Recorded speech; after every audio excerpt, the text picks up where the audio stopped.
Dapper Danielle, the voice of the jungle, broadcasting on the DVC to all points unknown. If you're within the sound of my voice, you're listening to Welcome Home Podcast on the DVC.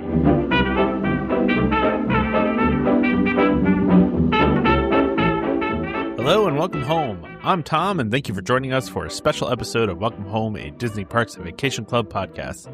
Trevor and I recently had the pleasure of interviewing Danielle Kelly, better known as the Dapper Danielle, about her new book, I Love Disney's Magic Kingdom.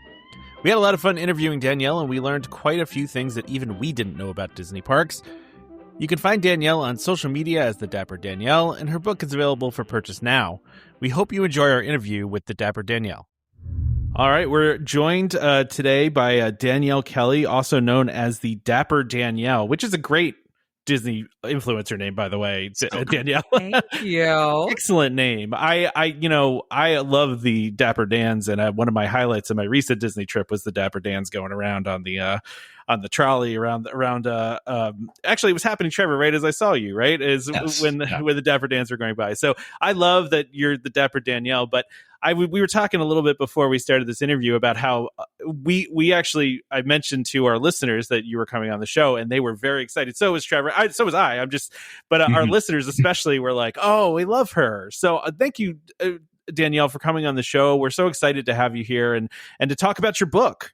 Yeah, thank you guys so much for taking the time to talk to me. And like you said, I love that the fandom crosses to so many different platforms. Like some people follow me just on Facebook or Instagram or TikTok, and to know that oh yeah, we follow her and we listen to this podcast too. I think that's just great example of the Disney community and finding those interests in that little bit of Disney magic even at home. I think is so awesome. I totally agree. And so we're here to talk about your new book, which is I Heart or I Love. Are we going I Heart or I Love? it just depends. Like the front cover has the heart icon, but then if you type it out, it's love. So either one. So it's I Love Disney's Magic Kingdom, 100 plus surprising facts, magical quizzes, fan favorite trivia, and more about Disney's Magical Kingdom. And again, this is by Danielle Kelly. So this is out now. You can go and buy this now, right? Yes, it is. And if you're Tom and I have this. We do. Oh. We both have it. Yes. Oh, fabulous. But yes, if you're listening, I've already had my first two signing events. The very first one happened at Barnes & Noble over there off Sand Lake in between Disney World and Universal property here in Orlando. And there's still a couple signed copies over there if nobody has gotten it yet. But I know a lot of my followers have already pre-ordered through multiple different platforms. And I am just overwhelmed and very, very grateful. That's amazing. And Trevor and I both read the book. It's great. I really love the designs that are in there, and I'm a big fun fact guy, so all of the fun facts in there are, and I actually pride myself on knowing a lot of fun facts, and there are some in there that I did not know. So I was very impressed with your research done for this book. So yeah, Tom and I like to nerd out about this stuff, and I think you caught us both with some very interesting obscure stuff. And I just want to put it out there too that I was on a trip last week. I got home and the next day I got up and I read your book front to back because it was waiting for me when I got home. And yeah, I actually wish, for anybody listening to this, I actually wish that I got in your book before I left, because there's so many things that I was thinking about as I was walking through the Magic Kingdom. I wish I could have gone and found these things you were pointing out. Me too. I was thinking the same thing. I was like, oh my gosh, I've never seen that before. I wish I were at, over in Liberty Square and looking for all these little details that I didn't know were there. So yeah, it's very cool for that kind of stuff. Yeah, I love that.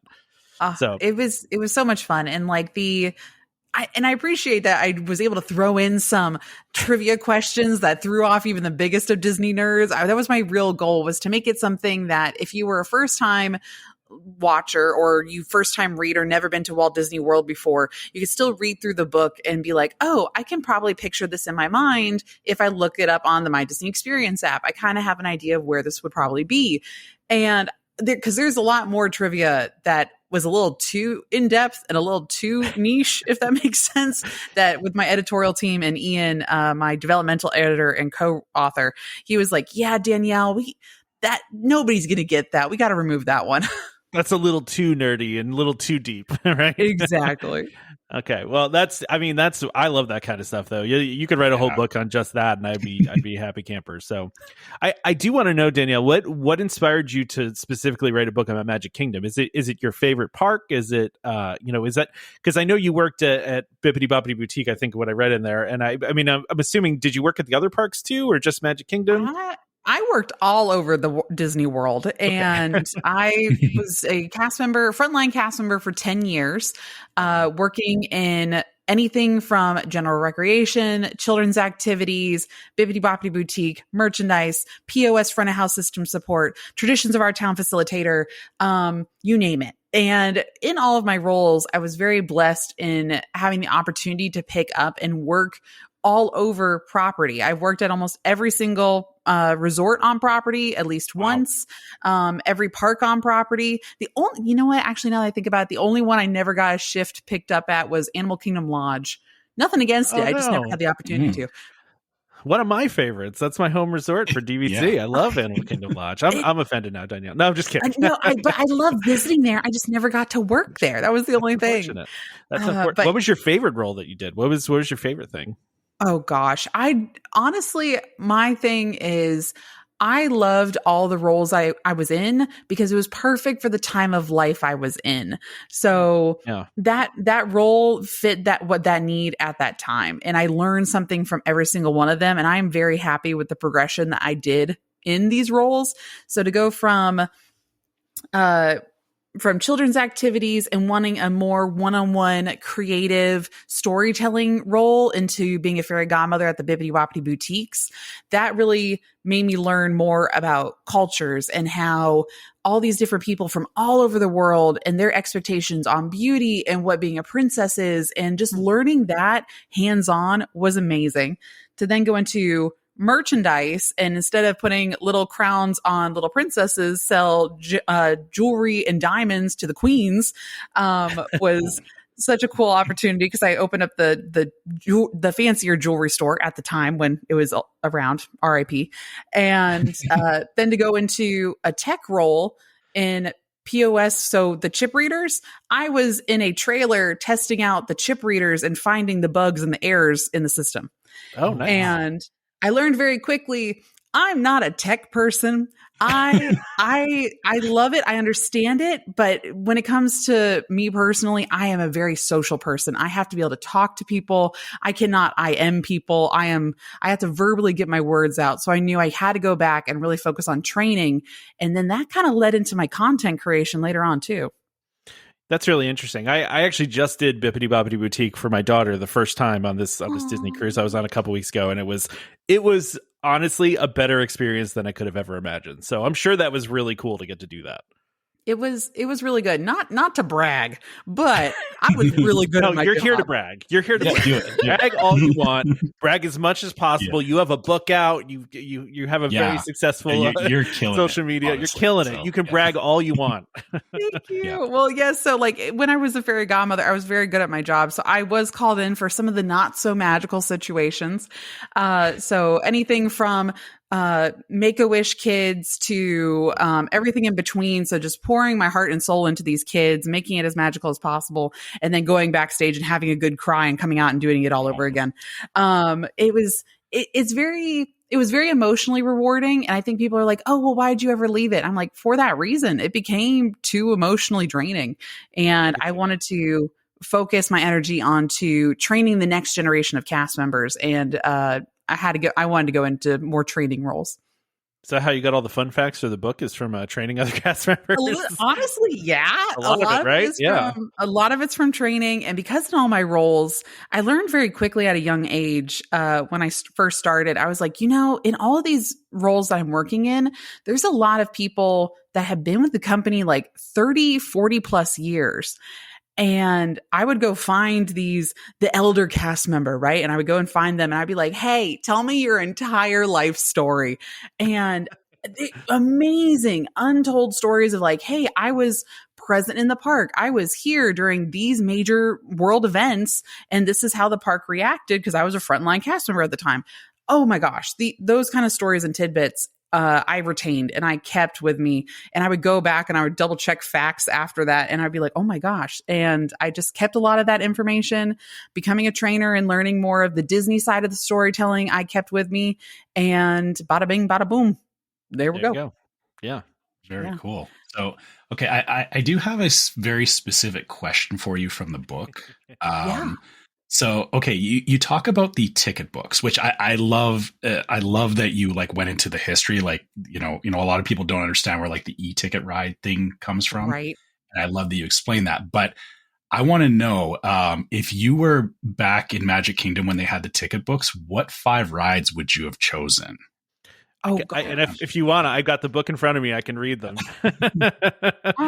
Honestly, if you want to read it, just so in case people don't know, because there's a lot of attractions that are listed that are not there anymore. That's true. Yeah, there are some that don't exist anymore. So right, I mean, but you got it, Trevor. I got it here. Okay, so go ahead, Tom. Yeah. The e-ticket attractions. So this is your top line attraction. That's why we call it e-ticket.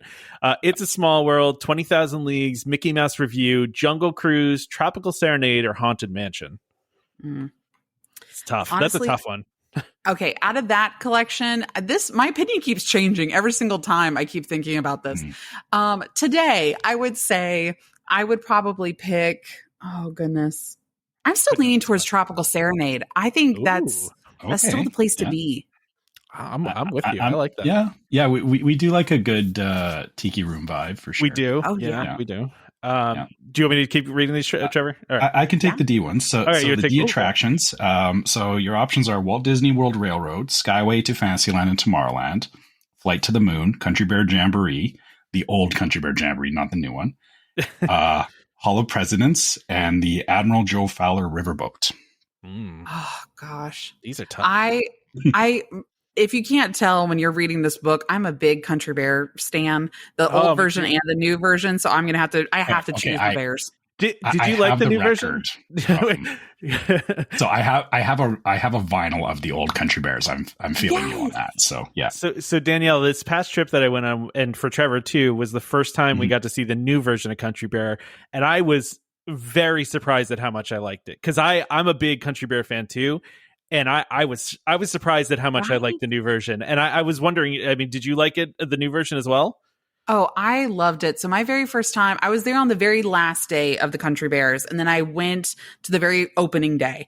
And to see the OGs that loved it, and then the people that had never seen the show before, that were going in with fresh eyes with young kids, going into the brand new show, and seeing the 4-year-old and 5-year-old in front of me jump up and start dancing around in their seat when certain songs came on. I said, this is the reason why this show changed, because I want people to love the Bears as much as I do, and I want them to stick around a little bit longer. And they had to change and they had to adapt, and that was very affirming for me. I just loved how they kept some of the little jokes in though too, right? Even though they updated the songs, they kept some of the jokes in, and it was cool. So right? many. And there's so many nods and like hidden references to even old Disney. And that's why I had to mention them into the book. And there's, like I said, there's a lot, like references to Wally Bogue, the Mineral Kings, and all that cool stuff. Yep. So we probably should have prefaced this before we got into this, is that we're very terrible at going down rabbit holes when we're asking questions. Tangents. We're very distracted. We're very easily distracted, but we should continue on with what we originally asked. All right, I got the sea attractions here. I got the sea attractions. Yeah, let's go. Grand Prix Raceway, Dumbo the Flying Elephant, Peter Pan's Flight, Snow White's Adventures, Mr. Toad's Wild Ride, Mad Tea Party, Davy Crockett's Explorer Canoes. There's only like a couple things that are even still left on this site. Well, not a couple, I guess. Right? Yeah. I mean, half of these are still at Disneyland. True. Exactly. Yeah. Or they were here, like even, gosh, at the time that the e-tickets were around, the what is it? Teacups. I probably wouldn't choose that one because it wasn't covered yet. It was still open air. That was actually one of the things I didn't know. That you got me on that one. I was like, oh, they weren't covered. I just assumed they were always covered. No, it was because these are all Disney. These are all California people. They didn't remember Florida rain, and then they had to adapt very quickly over the first 2-3 years. Yeah. But if I had to choose one, I am the biggest Davy Crockett fan. I love me some Fess Parker and Davy Crockett. So I would probably at the time be wanting to live my best Davy Crockett life and go around on those canoes. I am shocked right. by that answer. I thought you were going to go like Peter Pan or Snow White or Mr. Toad. Well, Peter Pan also was not the greatest. If you look at old pictures, it was very, very minimalistic and very basic. The version that we have now is gorgeous. And yeah, it would have been cool for the technology of the time, but I would have been right up there with the Davy Crockett craze. I like that you're thinking about this with what the attraction was at that time and not what it is now. I like that. That's the question. Mean, so, but that's what you have to do if you're going to ride these with the ticket books, right? Agreed. Right. Okay, so we got a couple more. So for B attractions, we have Main Street Cinema, Frontierland Shooting Gallery, Mike Fink Keelboats, and Swiss Family Treehouse. Oh, it's definitely the Mike Fink keelboats. I think they were so cool. And I don't know if that actually made it into the book, but they were these little boats that are also from Davy Crockett and everything like that. And at one point, they didn't have enough transportation in the opening days of Magic Kingdom to be able to get people across the water. So they took them out of the main river area and took them back and forth, overloading them. Safe D did not begin with them in the day, and shuttled guests back and forth in the Mike Fink keelboats. And I think I would have loved to have been a part of that, even if it was probably a safety hazard. Probably, right? Probably a terrible safety hazard, right? That's how it was, right? So, and then the A attractions, which it's slim pickings here, which is just the Main Street vehicles or the carousel. Oh, Main Street vehicles, 100%. Wow. I still love my Main Street vehicles very much to this day. Nice. Okay. Thank you for doing that with us. That was fun. Yeah. Appreciate that. You made totally different choices than I would have thought that you would have made, and that I would have made. But that's great. That's why I like it. And even when people ask me, I'm just like, well, what year are you asking for this attraction? Like, what time frame are you asking my opinions? And if when it comes to the ticket books, I do kind of base it off of what I think I probably would have loved in the 70s. Makes sense. Yeah. So I did want to ask, do you have a favorite anecdote or memory related to Magic Kingdom that didn't make it into the book that you'd want to share? Oh my goodness. There's a lot. I have been very blessed to be a Disney kid growing up. So mom and dad honeymooned in Disney World. And so I was a Disney adult before that was even a thing. And this was kind of it was part of my family. It was part of something that we kept doing. We were here locally in Florida. We would drive up from West Palm, stay the weekend at Fort Wilderness Campground, and then we would head back afterwards. But I think one of the things I really loved was around the time I was 16 is when Princess and the Frog came out, right? Mm-hmm. And Princess and the Frog, I loved that movie. I loved the animation style of it. I loved all the background stuff that went into it in this character development, because I was that art kid, right? I was planning on going to art college and all that jazz. And then life takes a toll. And now I'm writing a book and I'm a Disney influencer. So crazy. And, but on my 16th birthday, I got to go to Magic Kingdom. Princess Tiana and Prince Naveen were still meeting behind Ye Olde Christmas Shop. In the little gazebo right there. Yeah. And I was wearing my little Mickey, my birthday button right there. And Naveen grabs my hand, twirls me around, and starts singing the jazziest version of Happy Birthday to me with Tiana. And I was like, oh my goodness, this is Disney magic. This is amazing. And ever since then, I already loved these characters. This endeared them even more to me at a young age. And then to come back for my 18th birthday and 21st birthday, so on and so on, I kept trying to seek out Tiana and Naveen, and it's been great ever since then. Yeah, that's great. My daughter's favorite is actually Tiana as well. So I totally get that. My daughter loves Tiana. So I will say, so we got to ride Tiana's Bayou Adventure when I was there last week, and I watched Princess and the Frog years ago, and it hasn't really been in my lexicon of Disney stuff, but the ride really kind of sparked me to go back and look at it again as well, because I think, I get what you mean about, Disney kind of is great at bringing that magic out. And so I understand why you like Princess and the Frog for sure. It's such a, the animation, everything it was so good. It's one of the last 2D animated movies. Yeah, I was gonna say they did hand drawn for that one too. Yeah. That was one of the the last ones, I feel like, or they brought it back around that, I think. It was the Winnie the Pooh movie came out afterwards, but it was the last princess movie that was 2D animated. That's right. Yeah, so you're right. Yeah. And so also, for the book, you talked about, reaching out to your Disney elders as, when you were doing training and stuff. Mm-hmm. In the process of writing this book, did you uncover any surprising or little known facts while you were doing your research, like specifically while you were writing the book? I mean, there was a couple of moments when I was looking at some of these facts and I was fact checking myself, because there's always, you're talking to your Disney elders and these Disney cast members, and they're telling you some of this stuff and you're just like, that can't be real. No, that's not a thing. And I was like, okay, is this old dude just pulling my leg because I'm the young whippersnapper in the group? I don't know. And I was going back through and checking some stuff, especially about Tomorrowland and the storytelling of the updated version of Tomorrowland from the 90s. I don't think I realized how much storytelling was in Tomorrowland that still exists there. It's just not ever referenced or not even acknowledged. And I wanted to try to acknowledge that the best I could in the book for the little remnants that are still there.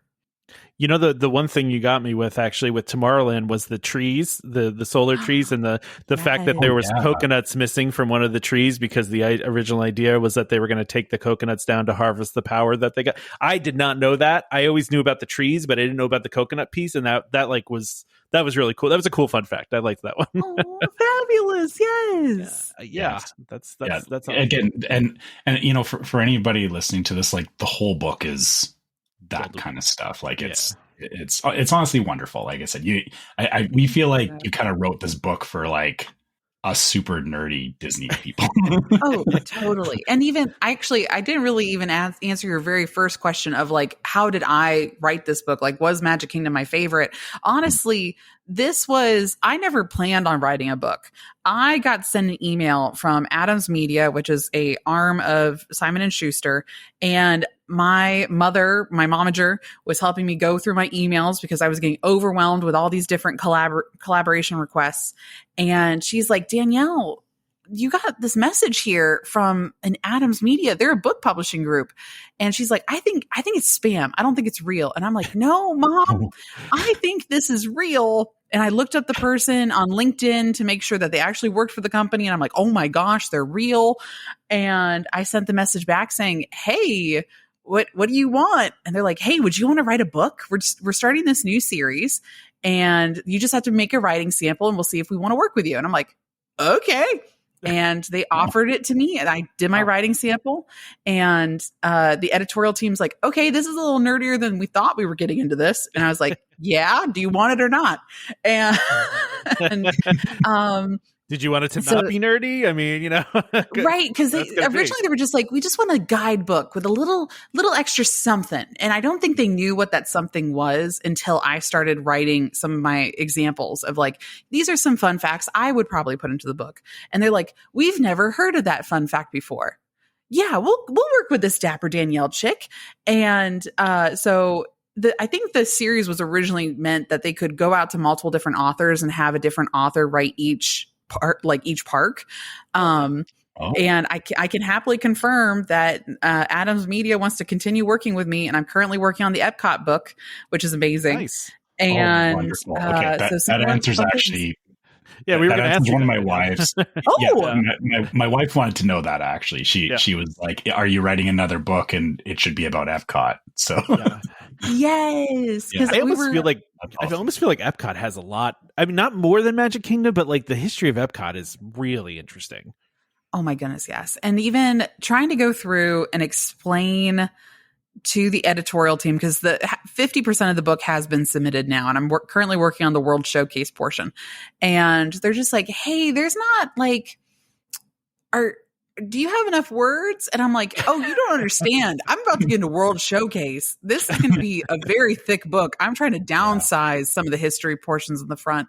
And I do think there's a lot of fun facts and fun history I did have to skip already in the beginning of Epcot, because they just don't make sense to the logical person. Already having to explain that, like, if you are a Magic Kingdom person or you're so familiar with Disneyland, you're familiar with the simple round spoke style of going from Adventureland to Frontierland and around the way, right? Yeah. And to then explain that no, Epcot has pavilions, and within the pavilions is attractions and or restaurants. Think 1964 World's Fair, because that's what it was inspired by.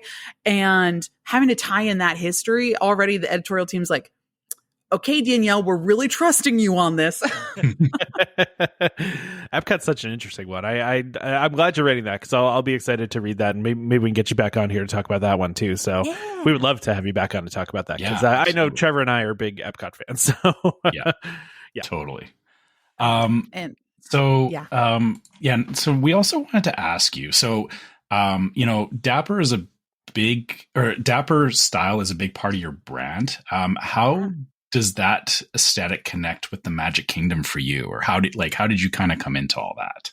Well, when I was thinking of usernames to join the Tiki Talks back in 2020 when the world was shut down, and I was like, okay, what can I use to describe me? And I was like, okay, Dapper Dan's, that has kind of a fun ring to it.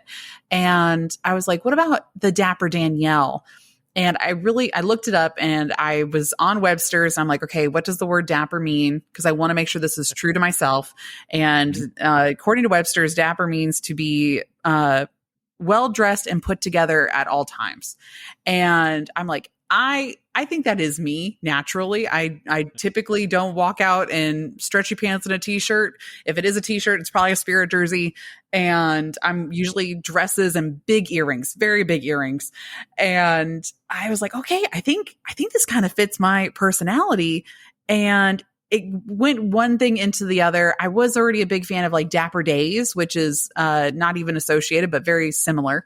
And I always go to the Dapper Days here in Walt Disney World, and it kind of has become my Super Bowl, because it's the one time where my followers and my fans know I will be in the park, and they have a better chance of seeing me on that day than any other day. So they can come and find you. And literally, yes. Oh my gosh. That's interesting. What I do want to ask this, because we are big fun fact fans. What was your favorite fun fact from the book? Or a fun fact that you didn't put in the book that's your favorite one overall? Oh, let me think. I really loved highlighting Clyde and Claude from the Enchanted Tiki Room, talking more about these two animatronic birds with very prominent voice actors, and how Disney Imagineering, to appease the third-party relationship with the Florida Citrus Commission, said, you know what? We're going to come up with our own tiki idol called Citricua. And it doesn't appear in real Polynesian mythology. It literally is just the god of health because of citrus and vitamin C. And I loved diving into that history a little bit more. I will say that section of the book was much bigger, and because I am just naturally a big fan of Orangebird and like Florida history around that. And that was one that the editorial team's like, okay, so we're going to cut like half of this out. And I'm like, oh, okay, fine. That's I could see it is funny when you talk about Disney history, especially with the parks, how much the corporate sponsor ends up subtly influencing a lot of the rides, and a lot of the choices that they make. I don't think a lot of people realize that. Right. And I really try to emphasize that even in the new book that I'm working on, because Epcot basically only got off the ground because of the sponsorship. And I had to explain that in the very beginning of the book. Like, let me explain the corporate sponsorships and why this is so important to the storyline. And so I find that interesting, the behind the scenes corporate world, and why certain things were made. Like even jumping ahead out of Magic Kingdom, away from Orangebird into Figment, and how he was originally supposed to be green, but he was made purple because of Fujifilm, and the ride was sponsored by Kodak, and they didn't want anything resembling the Fujifilm's colors. That I find interesting. You just threw out a fun fact I did not know, and I love Figment. Figment's like my favorite Disney character, and I did not know that at all. Yes, and that's why he wears a red and yellow sweater because it's Kodak's film colors. I don't know how I didn't know that. I feel like I should have. That makes so much sense now that you say it. It's like, oh yes, of course. Why didn't I think of that? But, well, it's going to be in the next book anyway, so I did make sure that's in there. You gave us a preview. I appreciate that. We appreciate that. That is so awesome. Thank you so much. Yeah, thank you. All right, Trevor, go ahead. So you kind of already touched on it, but what other aspects of Disney Parks and the company are you passionate about? Like you kind of talked about like the sponsorship. Is there any other areas beyond the parks that you're really like interested in? I'm really interested in the subtle stories that are exclusive just to cast members, right? So coming from cast member world and knowing like even the most obscure, tiniest detail might mean everything to a team or a location. For when I was at Fairy Godmother at the Bibbidi Boppidi Boutiques, I was there during the time that the World of Disney location moved to the cottage in Disney Springs, and we got the brand new costumes, brand new hairstyles, and on those costumes are hidden references within the pattern that you can barely see unless you have a magnifying glass against somebody's costume, which if you do that, don't make it weird.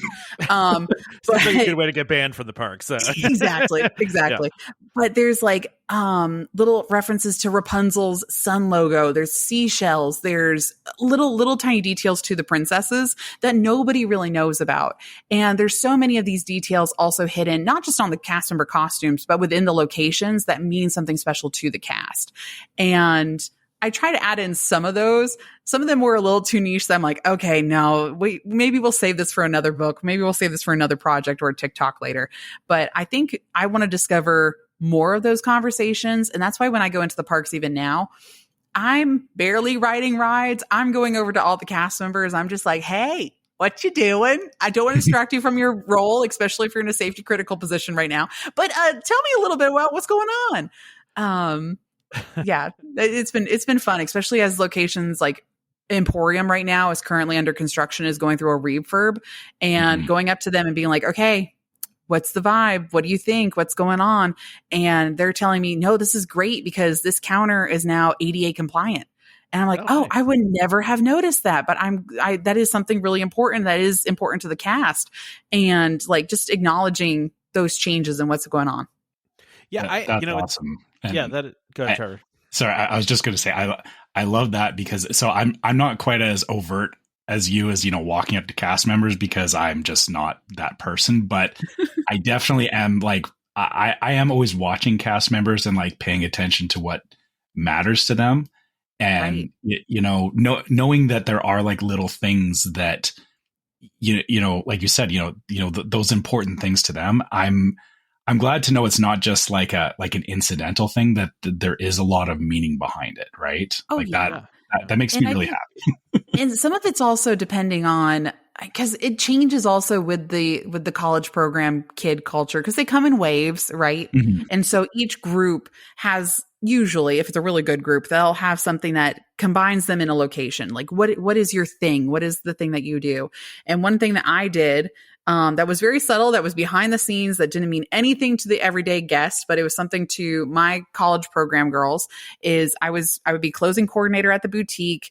The girls would finish cleaning up their stations, and when they came and told me that they were done, they would come up to me and they would say, we've been turned into a cow. Can we go home? And then my response was, I had to respond as Yzma and say, you're excused. And then that was their excuse to be able to go and clock out for the night.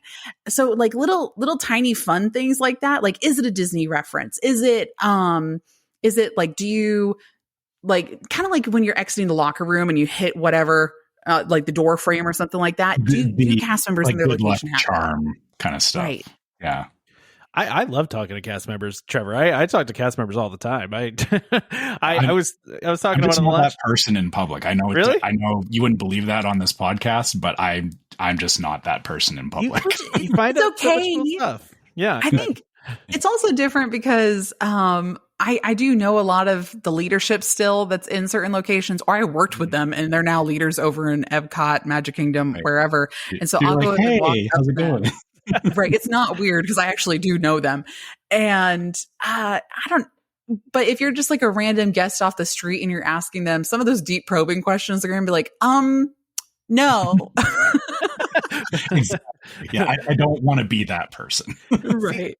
I found that I found that the cast members sometimes just offer stuff up to you, right? Like we were sitting on a boat on our way to Wilderness Lodge, and there was one of the college guys that was working the boat, and he just came up to us and started talking to us about stuff. And then next thing you know, he's telling us about how Stitch, the Stitch ride is now a break room. And I was like, oh, okay, cool. Just like, stuff like that. You should be telling me that information, but right? sure. Yeah, that's what I'm saying. Like, I was like, dude, you're like ruining the magic for me. Now I'm just, Danielle. I mean, sorry. Go, Trevor, go. I was just going to say, I had a cast member when I was getting on Space Mountain. I was wearing a San Francisco Institute of Technology shirt. And she was like, oh, yeah, I'm watching Big Hero 6 in the break room right now. So they sometimes say stuff like that.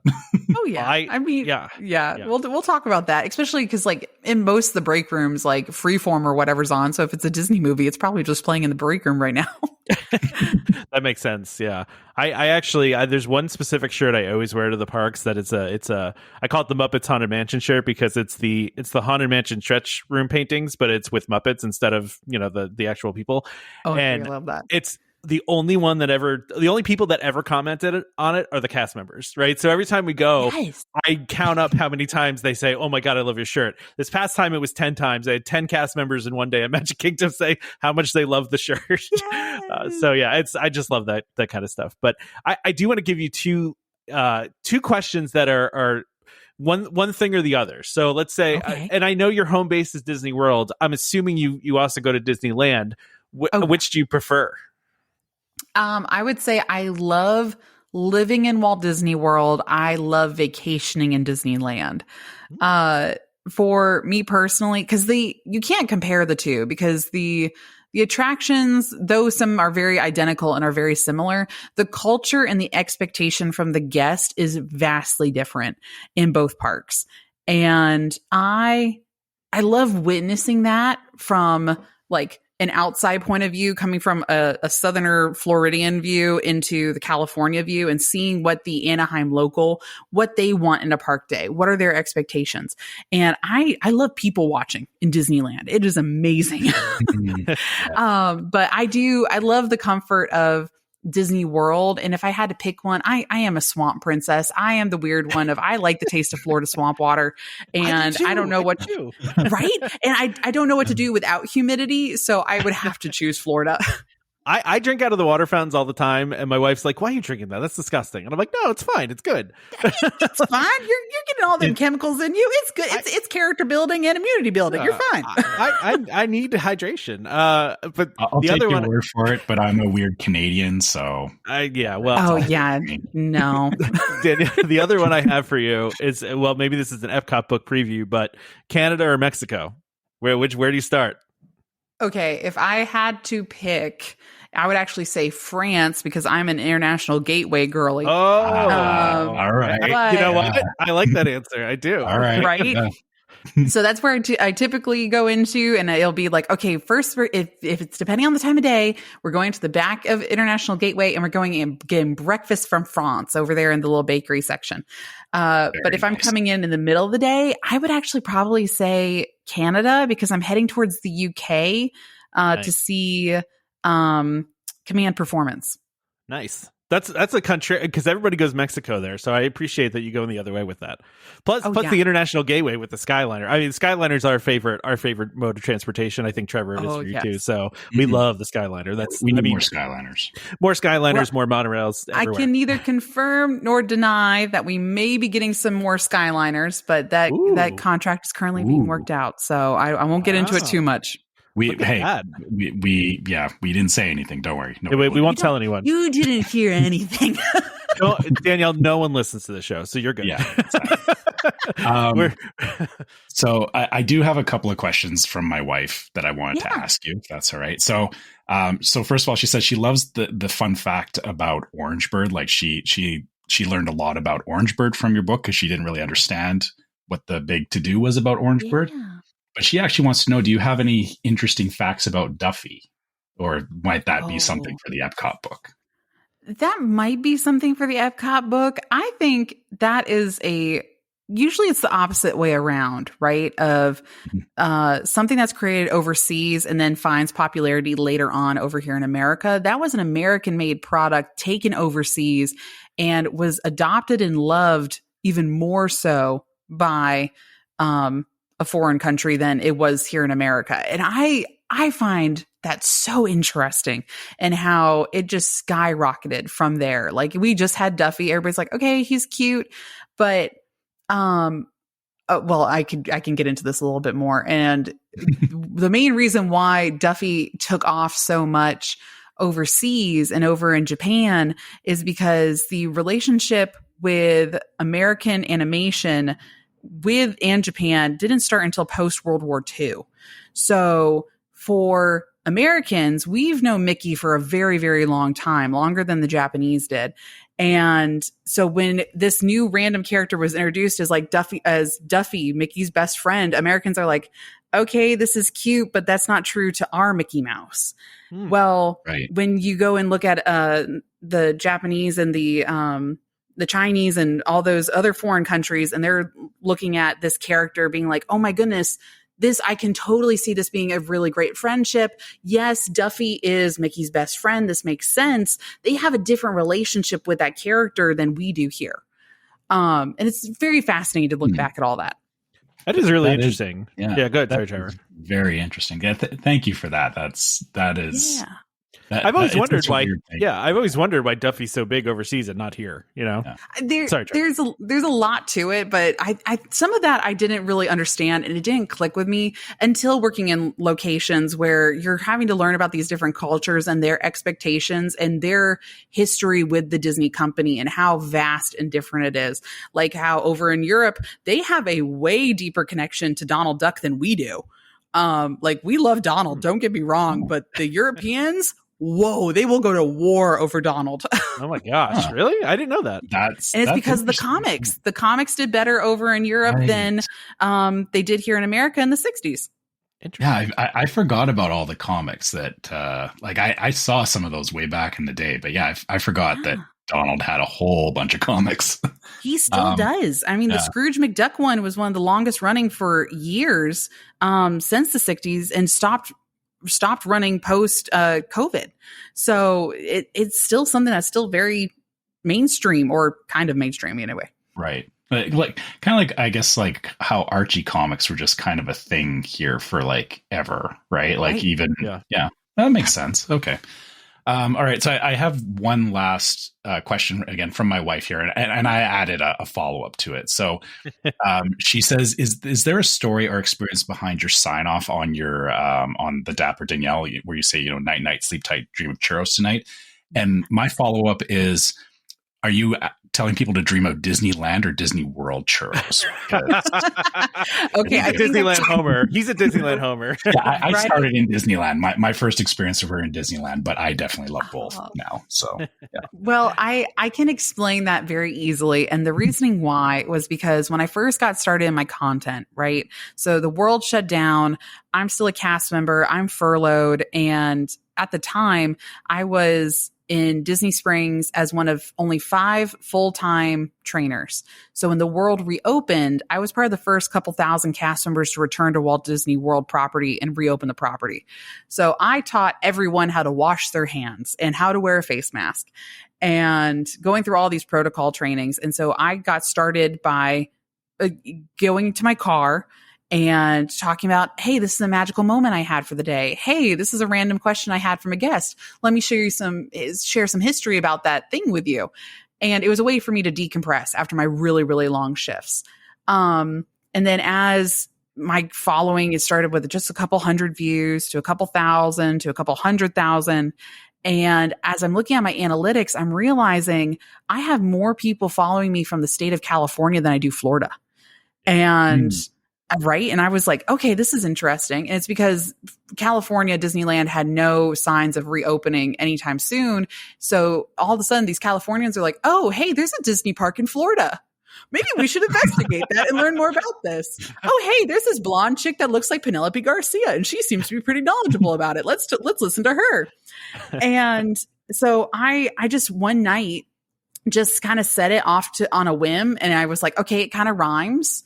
And I did this specifically talking about to the Disneyland people, to the California followers. And it kind of just stuck. And I had somebody text me later saying, hey, whatever you did, you need to keep that. You need to try reusing it and keep reusing it. And so it was just repetition. And that was back in, maybe the very beginning of 2021, fall of 2020. And that's kind of just what I became known for. And now I get messages all the time from moms and from family saying, hey, I now say this with my kids because and one of my followers, I believe she's a Patreon member of the podcast I'm on with Megan the Magical Millennial. And she said, I started saying don't let the bed bugs bite. And it's freaked out my kids. And understandably. Right. And they were afraid to go to bed because these giant bugs were going to get them. So then she started saying, well, let's see what Miss Danielle says. Night, night, sleep tight, dream of churros tonight. And then the kids will respond back, night, night, sleep tight, dream of churros tonight. And as soon as I heard that, I'm like, I'm sticking with this forever. I am not changing this. This is my sign off forever. And it has been so cool. And now I have the collaboration with Spirit Jersey, and Spirit Jersey on their official website selling the Dapper Danielle night, night, sleep tight, dream of churros tonight with my churro art on it. Yeah. I saw that. That is awesome. And that is so amazing that like, it's one of those like lightning in a bottle kind of moments. Like I love that. That's how that came about for you. It's awesome. Right. But it was truly coming from a place of trying to connect with a group of people whose park had no sign of reopening anytime soon. And I wanted to give them a little bit of sugary hope and to tell them about Walt Disney World. And we do have churros. It's actually the same brand. It's just how they're made. At the cart. Yes, it's not that they're like wrong at Disney World. It's just the humidity prepared slightly different. Destroys them too quickly. Yeah. You just think everything's better in Disneyland, Trevor. You have not been to the red cart. I know. You don't know the corn dogs. I'm just giving you a hard time. Anyway, on that note, Danielle, it's been a pleasure having you on the show. It's been a lot of fun talking to you. The book again is called I Love Disney's Magic Kingdom. And where can tell everybody why they should buy the book, where they can buy it, and where they can find you on social media? You should buy the book because there's going to be more coming out in the series and you can collect them all eventually. Ooh. And honestly, you can buy this book anywhere. It's on Amazon, Barnes & Noble, Books A Million, Target, Walmart. Everybody has it now. Or you can even go to my LinkedIn, or not LinkedIn, my Linktree, which is on all my socials at the Dapper Danielle everywhere. And it'll take you to the official Simon & Schuster's page, and you can look at it to see where you want to purchase it from. Maybe you have a gift card somewhere you want to use it up at. I will gladly accept you using your gift card somewhere to be able to buy my book, and I appreciate it very much. And I do have a couple more signings currently in the works, and so make sure you're paying attention to my website and or the socials.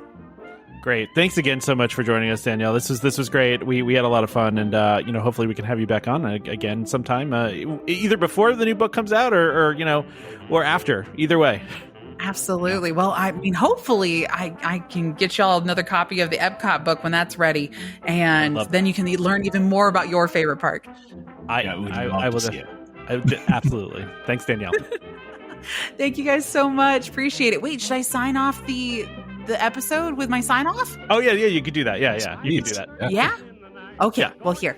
So until next time, night night, sleep tight, dream of churros tonight. This is Skipper Albert Awol, the voice of the jungle, signing off from Welcome Home Podcast on the DVC. Do a huddle when we hit a chair. How she can cuddle is no man's affair. I looked around from pole to pole, found her in a sugar bowl.